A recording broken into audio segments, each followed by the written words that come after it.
Quels sont vos souvenirs de Rita la mouette? Eh bien, mes souvenirs, un mois avant le naufrage, j'ai reçu une lettre de Charcot, enfin un fragment de son journal, et une photographie qui était jointe, qui avait été prise par mon collègue Laronde, de Charcot donnant à manger à une mouette, parce que cette mouette qui était ou blessée ou fatiguée s'était abattue en pleine mer sur le navire. Et naturellement, Charcot, très sensible à tous les animaux, s'était efforcé de voir si elle était blessée, si on pouvait faire quelque chose pour elle. Et elle n'était pas blessée, mais elle a mangé tout de suite gloutonnement une boîte de conserve de saumon. Et Charcot n'a pas voulu la laisser repartir en pleine mer, pensant qu'elle ne pourrait pas trouver de terre assez proche. Alors on a mis la mouette en cage pendant quelques jours. Et au bout d'un certain temps, on a ouvert la cage et on a donné le choix à la mouette entre la liberté et rester à bord. Et la mouette a choisi de rester à bord. Et il s'est produit cette chose assez tragique et émouvante que plus tard, 3 semaines plus tard, quand le bateau a été sur le point de sombrer, Charcot s'est rendu compte qu'il n'y avait qu'un seul être qui pouvait échapper. Il a pris la cage de la mouette, il l'a ouverte et la mouette s'est envolée. Et il y a une légende en Islande qui veut que la mouette revienne tournoyer sur...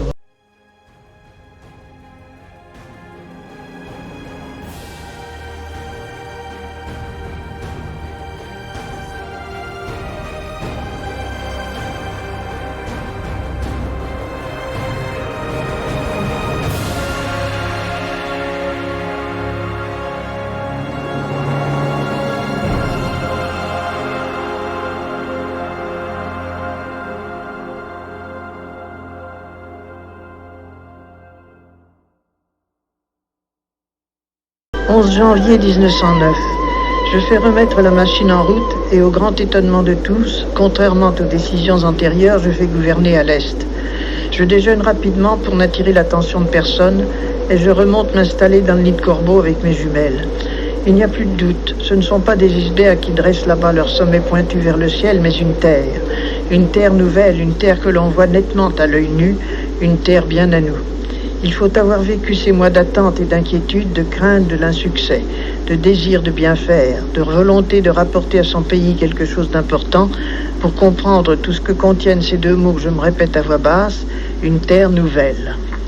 Qu'est-ce que c'était que cette terre ? C'était la terre qu'il a nommée Charcot, du nom de son père.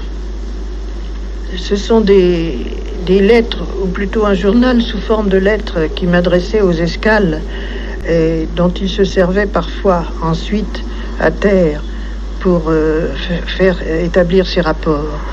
Et je recevais évidemment ces fragments de journal très irrégulièrement, et il y en a que j'ai reçus après le naufrage. Mais celui-ci est du 11 août 1936, donc je l'avais reçu normalement. Nous traversons d'épais bancs de brume et il faut veiller les icebergs qui, dans une éclaircie, apparaissent comme des fantômes puis disparaissent aussitôt. Dans 2 heures, nous aurons atteint le point A, que j'ai ainsi nommé sur la carte, et qui termine notre ligne de sondage vers le large. Nous changerons de route et prendrons une autre ligne vers la terre. Je viens de passer 1 heure de veille intense, et c'est pendant ce temps, dans le silence absolu, que je pense peut-être le mieux.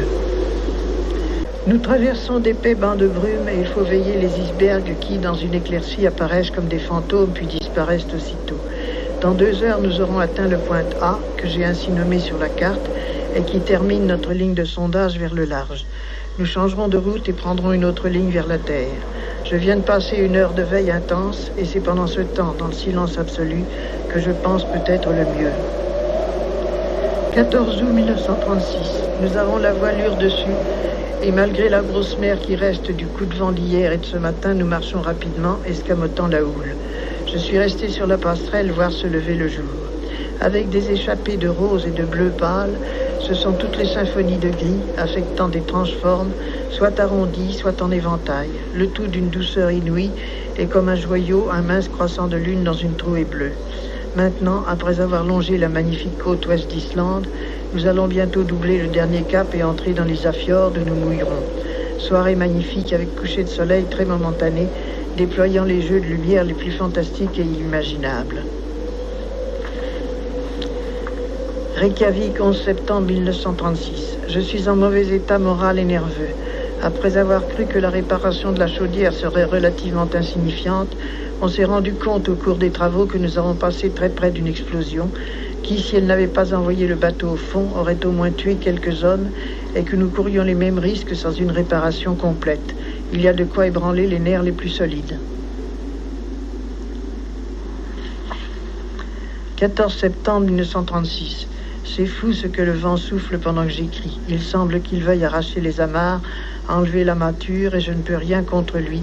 Et 1300 milles de mer me séparent de France. Que de choses s'accumulent pour accroître cette séparation. Enfin, dernier passage. Reykjavik, 15 septembre 1936, 7h30. À 2h du matin, c'était un cyclone. Maintenant, calme plat.